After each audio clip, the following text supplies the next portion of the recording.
ప్రముఖ సినీ నటి శ్రీమతి సంగీత గారి ప్రారంభించారు. ఐవీఎఫ్ చికిత్సలో 25% భారీ discount, free doctor consultation, free ultrasound scan. 49 అంటే సంతానం, 49 అంటే సంతోషం.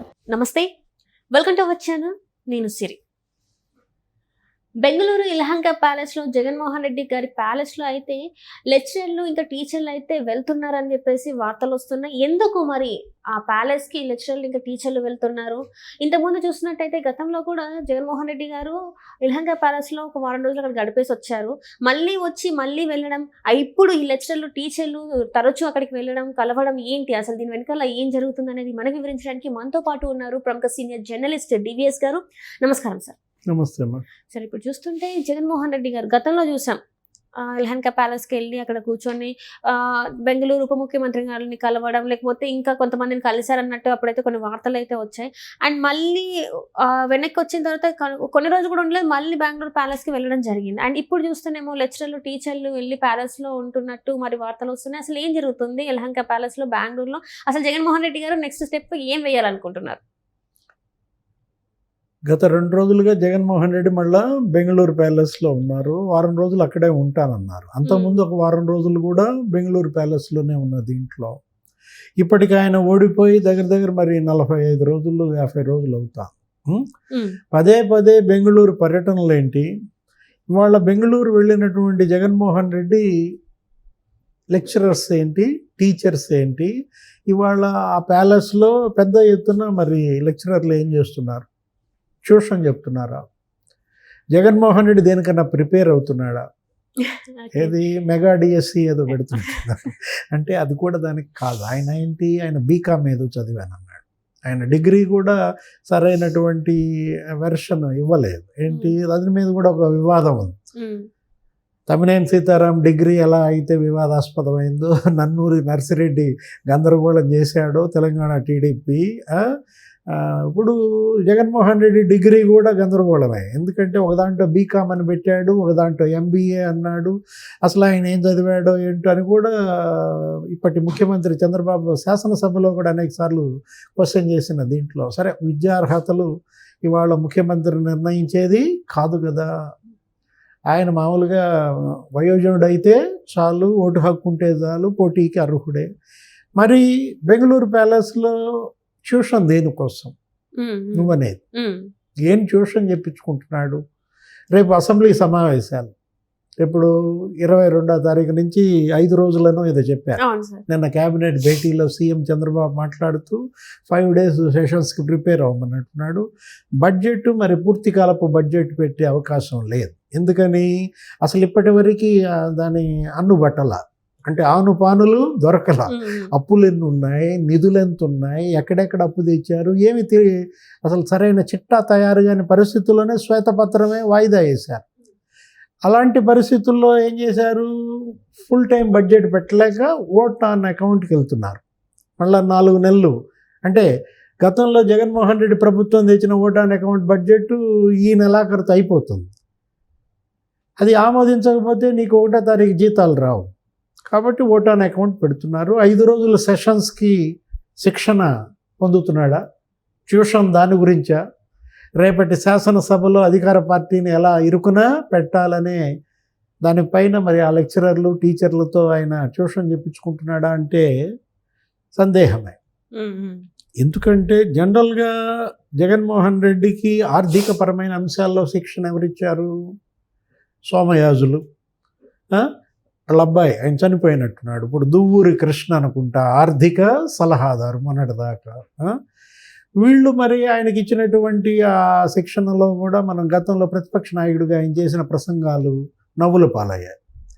ఏంటి, ఒకటి మాట్లాడబోయి ఇంకోటి మాట్లాడి బడ్జెట్ గురించి కింద మీద అయిన పరిస్థితి మనం అప్పుడు చూసాం. ఎప్పుడు 2014-17 మధ్య శాసనసభలో బడ్జెట్ సమావేశాల్లో ప్రధాన ప్రతిపక్ష నాయకుడిగా జగన్మోహన్ రెడ్డి ప్రసంగాలు అభాసు పాలయ్యాయి. మొన్న ఎన్నికల ప్రచారంలో కూడా ఆయన ప్రసంగాలు పేలవంగా సాగాయి. ఏది, తనేం చేశాడో చెప్పుకోకుండా విమర్శలు, ఇంకా దుడుకుగా మాటలు మనం చూసాం. ఏంటి, నా వెంట్రుకు కూడా పీకలేరనే మాటలు, ఇలాంటి పదప్రయోగాలు నోటి దూల వల్లే ఈ ఓటమి. ఎవరు కొడాలి నాని కావచ్చు, రోజా కావచ్చు, పేర్ని నాని, ద్వారంపూడి, వీళ్ళందరూ ఆ నోటి దురుసుతనం వల్ల ఓడిపోయారు. ఇప్పుడు ఆయనకి విరామం దొరికింది. ఎవరికి? జగన్మోహన్ రెడ్డికి. నిజంగా అతను కనుక నేర్చుకోవాలనుకుంటే ఇది సమయం, ఇది సందర్భం కూడా. ఏది? ఇప్పటిదాకా తను ఏం చేశాను, ఎలా ప్రజలపైన మాట్లాడాను, నాకు సబ్జెక్ట్ ఎంత ఉంది, ఏ శాఖపై తనకెంత పట్టు దొరికింది, అసలు ఎలా పట్టు సాధించాలి మనం చూసాం. నిన్న కూడా చంద్రబాబు నాయుడు ఆయన క్యాబినెట్ మీటింగ్లో ఏం మాట్లాడాడు మంత్రులతో, మీ శాఖ పైన అవగాహన పెంచుకోండి, అధ్యయనం చేయండి, పట్టు సాధించండి, ప్రతి నెల మీరు మీ పనితీరును విశ్లేషించుకోండి, ప్రెస్ మీట్స్ పెట్టండి, నిరంతర అధ్యయనం చేయమన్నాడు. ఇప్పటికి కూడా ఈ వయసులో ఇంత అనుభవం ఉండి కూడా నేను నేర్చుకుంటాను. ఆయన చెప్తాడు ఏమని, నేను నిరంతర విద్యార్థిని అంటాడు. ఇలాంటి వ్యక్తులు, ఇలాంటి నాయకుల యొక్క దీంట్లో స్ఫూర్తిగా తీసుకోవాలి. ఏది? లోపాలుంటే అది వేరు, విమర్శించండి, కానీ సుగుణాలని మనం అడాప్ట్ చేసుకోవాలి. జగన్మోహన్ రెడ్డిలో బలహీనత అదే. ఏది? అతను వాస్తవాన్ని అంగీకరించడు, తనలో లోపాలని తెలుసుకోడు, విశ్లేషించుకోడు. ఇప్పుడు ఇవాళ ఓడిపోయి మరి నీకు 50 రోజులు అవుతుంది, ఇప్పటికీ ఓటమి కారణాల మీద విశ్లేషించారా? అసలు ఇంతవరకు విస్తృత సమావేశం జరిపి ఒక్కొక్క అభ్యర్థిని పెట్టి ఎందుకు ఓడిపోయారు, ఏంటి, మీ నియోజకవర్గంలో ఏం జరిగింది, అసలు ఏమన్నా జరిగిందా? ఏమీ జరగకుండా ఇక్కడ తాడేపల్లిలోనూ లేడు, అటు పులివెందుల్లోనూ లేడు, బెంగళూరులోనూ ఉన్నట్లా. బెంగళూరులో ఆయన ఈ 2 weeks, ఈ 2 times ఏంటి ఆయన విశ్రాంతి తీసుకుంటున్నారా? ఫిజికల్ ఫిట్నెస్ కోసం వెళ్ళారా? మెంటల్ ఫిట్నెస్ కోసం వెళ్ళారా? ఎందుకంటే ఆయన మానసిక పరిస్థితి మీద కూడా రకరకాల ప్రచారం జరిగిన నేపథ్యంలో ఇప్పుడు తనకేదో వ్యాధి ఉందంటారు, తనకేదో మైతో మేనియా అంటారు, ఇంకేదో రకరకాల జబ్బుల పేర్లు కూడా ఆయన ప్రత్యర్థులు ప్రచారం చేశారు.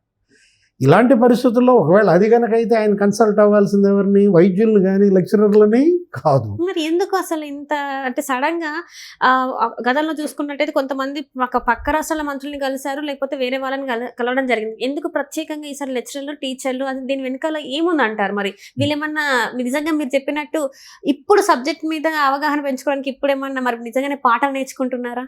అంటే ఇప్పుడు లెక్చరర్లు, టీచర్లు ఇప్పుడు ఈ వయసులో ఆయనకు చెప్పేదేముంది, ఆయన నేర్చుకునేదేముంది? చేయాల్సినప్పుడు నేర్చుకోవాల్సినప్పుడేమో వదిలేశాడు. వాళ్ళ తండ్రికే తలనొప్పిగా మారాడన్న ప్రచారం మనం చూసాం. ఏంటి? రకరకాల వదంతులు, అవి నిజమో వాస్తవమో మనకు తెలియదు. అసలు ఈయన శివాని స్కూల్లో ఏదో క్వశ్చన్ పేపర్లో దొంగతనం చేసిన కేసుల్లో ముద్దాయి అంటారు.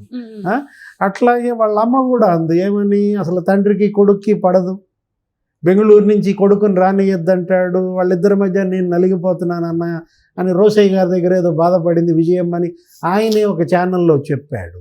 చంద్రబాబు కూడా గతంలో అసెంబ్లీలో సవాల్ చేశాడు, ఏమని, నా కొడుకు స్టాన్ఫోర్డ్లో డిస్టింక్షన్ చదువుకుంటున్నాడు, బ్రహ్మాండంగా ఉత్తీర్ణుడయ్యాడు, వరల్డ్ బ్యాంక్లో పనిచేశాడు, లొకేషన్ ఉద్దేశించి, నీ కొడుకును కూడా నువ్వు పంపిస్తే విదేశాలకు తిరుగుటపాలో తిరిగి వచ్చాడని రాజశేఖర్ రెడ్డి చంద్రబాబు మధ్య సంవాదం. ఏది? కొడుకుల గురించి అప్పుడు ఉమ్మడి రాష్ట్ర అసెంబ్లీలో మనం విన్నది గుర్తుంటుంది. ఇవాళ జగన్మోహన్ రెడ్డి ఈ లెక్చరర్లతో, టీచర్లతో భేటీ, ఇదేంటి, స్క్రిప్ట్పై పట్టు సాధించడమా?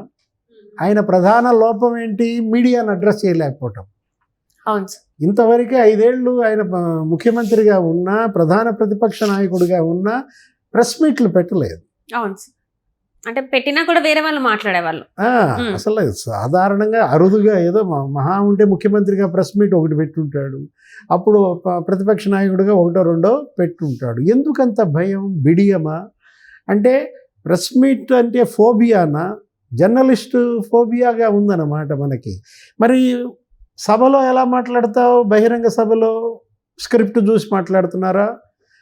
ఆ పేపర్ చూసి మాట్లాడటం, ఇంకా అతనికి ఆ వక్తృత్వం ఏంటి, ఆ భాషా పరిజ్ఞానం, లేకపోతే ఆ ఉచ్చారణ దోషాలు, వీటన్నిటినీ కూడా మరి సవరించుకునే ప్రయత్నంలో లెక్చరర్లతో భేటీ అయ్యాడా? ఏం జరుగుతోంది బెంగళూరు ప్యాలెస్లో? రైట్. సో ఇంకొన్ని రోజులలో మరి బెంగళూరు ప్యాలెస్లో ఏం జరుగుతుంది అనేది మనకి తెలుస్తుంది. So thank you so much sir. నమస్తే.